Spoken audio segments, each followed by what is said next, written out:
This podcast episode, we're going to talk about the cure of anxiety. And I've broken it all down into 3 points. And so at the end of the 3 points, you'll have the cure for anxiety. And I want to start out by saying that the cure of anxiety is not rest, it's not distraction, and it's not positive thinking. But I also want to disclaim that anxiety itself is not the enemy, but is actually an alert system that's signaling to yourself that there's a problem that needs your attention. Goes into my very first point that anxiety is an alert system, not a punishing system. You have to understand that anxiety often shows up when something is unresolved, avoided, or unclear. And so your nervous system, your mind and your body is designed to protect you. That's the default mode. And so when something is unresolved or avoided or unclear, the anxiety that rises up, it's not a sense of punishment for yourself because something is unresolved or avoided or unclear. It's just an alert system that's telling you, hey, something is wrong, there's a problem here, and it's sending off an alarm signal, an alert system that we need to take action on this to be able to get it resolved, to actually give it attention, and to make whatever's unclear clear. See, in Psalms 91:19, it says, when anxiety was great within me,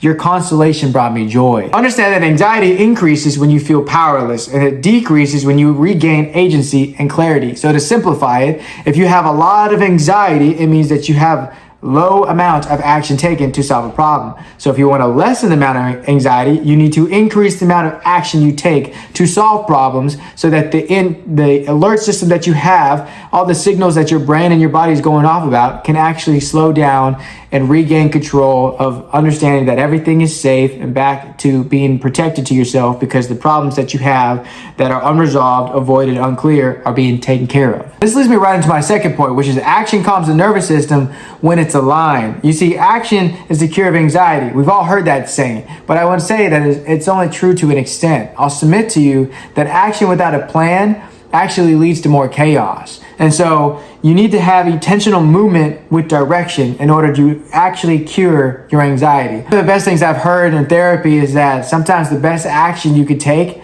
is standing still, is sitting down, regathering yourself, analyzing the situation that you're in, come up with a plan, and then take a step forward. A lot of the times when anxiety rises up and we have all these lists of problems that we're trying to solve in our mind and we have nothing written out, no plan of action, we just try to increase the speed and start like rushing things. We start trying to get, one thing done. We start multitasking. We start throwing ourselves at the problems, and ultimately that's just causing more problems, and ultimately it's just causing more chaos, which then increases the amount of anxiety that we have.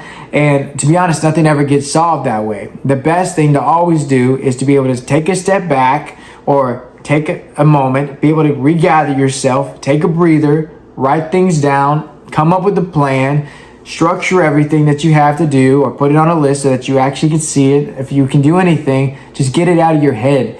It always is way more complicated, way more blown up in our head, way more stressful in our head. Once you put it on a piece of paper, literally physically write it out, you're able to see what you need to get done, the problems that you need to get done. That alone will help decrease the anxiety because one, you're taking action on and getting that written out of your head, coming up with a plan. And then once you have it all written down, then you could take a step forward. That's when you can have a clear decision to be able to have intentional movement with direction to be able to get to that destination being solving that problem that you're trying to solve.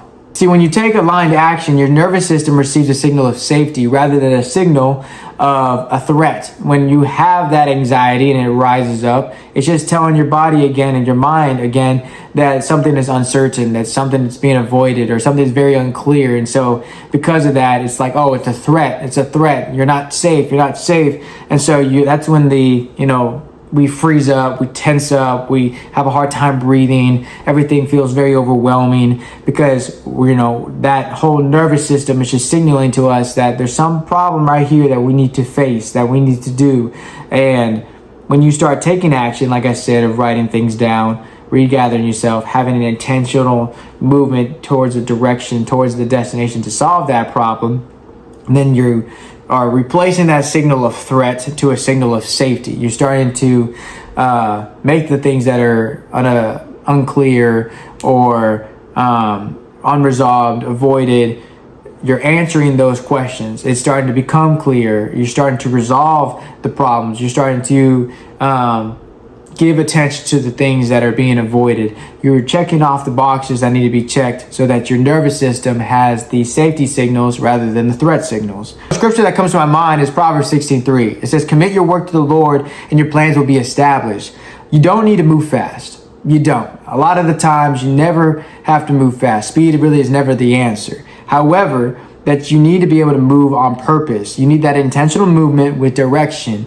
Understanding that clarity over speed is usually the best course of action whenever anxiety rises up. Because when anxiety rises up, our clarity starts to get foggy. And so rush, speed starts to feel like that's the only answer. And so when we ramp up the speed, again, it leads more to just straight chaos rather than actually solving the problems. And so when anxiety rises, take a second, regather yourself, breathe, write things down, regain your clarity, and then take action. And with the small, faithful steps, it's telling your body not only that you're handling it, that action is being taken, and so because action is being taken, then anxiety can start to decrease, but it starts to realign ourselves and reposition ourselves under God. And so God tells us to cast our worries and anxieties and our burdens onto Him.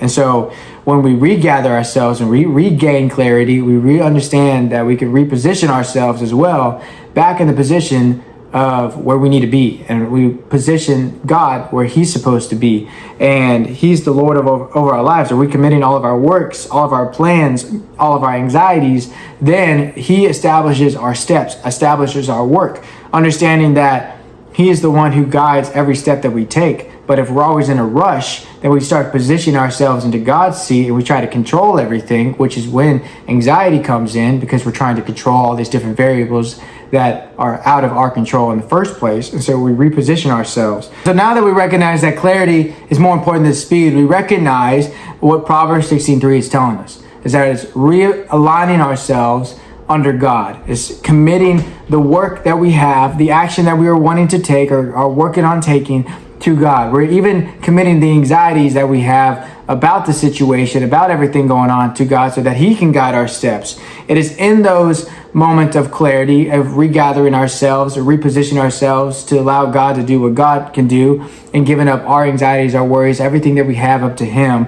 That is where the calmness starts to begin. That is where our anxiety starts to decrease. So with that, it leads me right into point number 3, that clarity replaces chaos when faith leads the plan. You see, most anxiety comes from trying to solve everything all at once, when we're trying to multitask and rush to get everything done. But faith brings the clarity by helping you focus on the next steps instead of the entire outcome. A lot of people will tell you to focus on the goal, focus on the outcomes, which, yes, it's good to have an outcome in mind, but what your focus should be is actually on the steps taken to be able to get to the outcome.